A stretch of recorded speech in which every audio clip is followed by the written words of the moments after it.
Hi, I'm Sergio LaCour. I am a radio announcer for a local radio station. I also own a business where I provide music for different events. As a junior high school student, I used to DJ all of the weekend parties, the proms.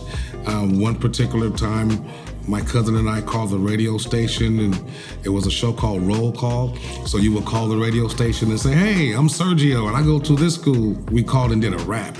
And this is when rap first came out. So the radio station were so enamored with us, they invited us down to the radio station. And when I walked in and see all the knobs and all this equipment, being that I was already doing DJing, it really excited me. So I started hanging around the radio station all the time, and every time they had an event, I was there.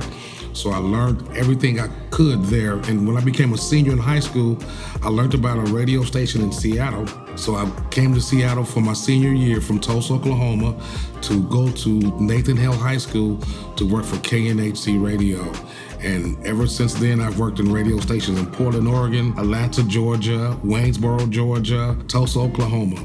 So I've been at 10 radio stations so far, and right now I'm at Z Twins Radio. I do the show called The Weekend Jams every Saturday night on 1620 AM. As a child, I want to be a radio announcer, and I'm 56 years old now, and I'm still doing my dream job.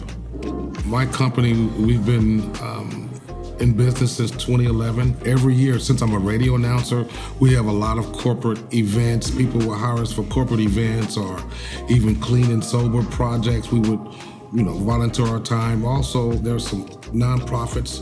We volunteer our time for helping fathers and sons together in the community. So we would do all these type of events all throughout the years, especially during the summer months and fall months, and we were just so busy. Sometimes we had to turn things down because we were so busy.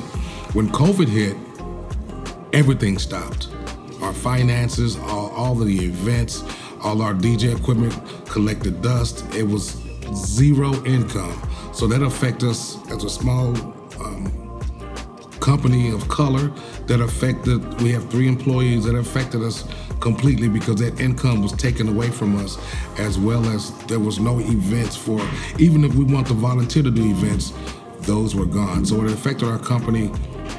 We almost went bankrupt because of that.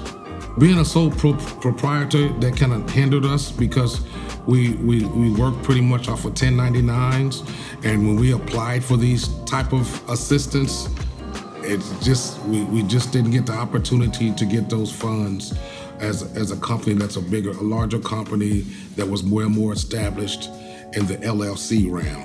Agencies turned their back on us or never responded, or we never received any type of help whatsoever when it comes to the government. Companies like mine that's so small and we help the community a lot, there should be some type of avenue that we can go to or go through to help us navigate these challenging situations when it comes to finances and continue on with our business. I wasn't, educated on grants or anything like that.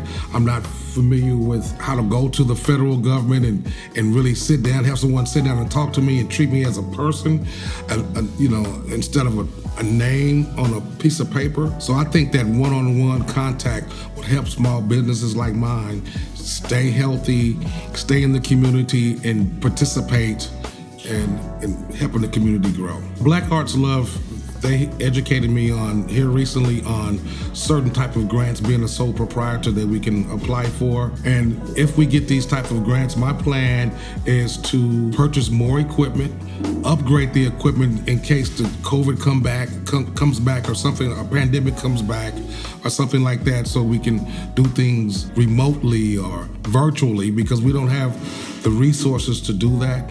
Also, if we did get a grant or something like that, we would go out to the community and get youngsters like I was and help these guys to learn this industry so they may want to go this direction and provide music further down the line. I think the community or the world should know that there are people out here like me that is giving back to that are giving back to the community, that comes from the community, and that we would like to be heard and given an opportunity to do other types of events, larger events, festivals and things of that nature. Because at this point, kind of industry I'm in, it's more of who you know, and if you're not into the in crowd, doors are closed for you.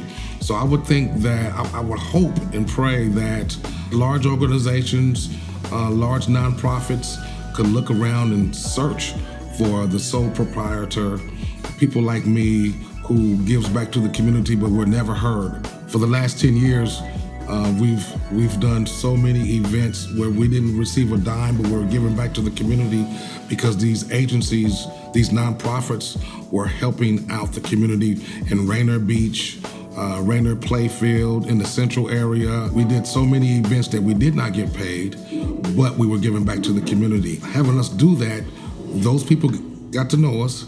So when something did come up for us to make some type of income, they would think about us. But it was on a small scale. Being that Seattle's so huge, there's a lot of us out here who are doing this, and we are helping the community as well as doing our best to show a good face.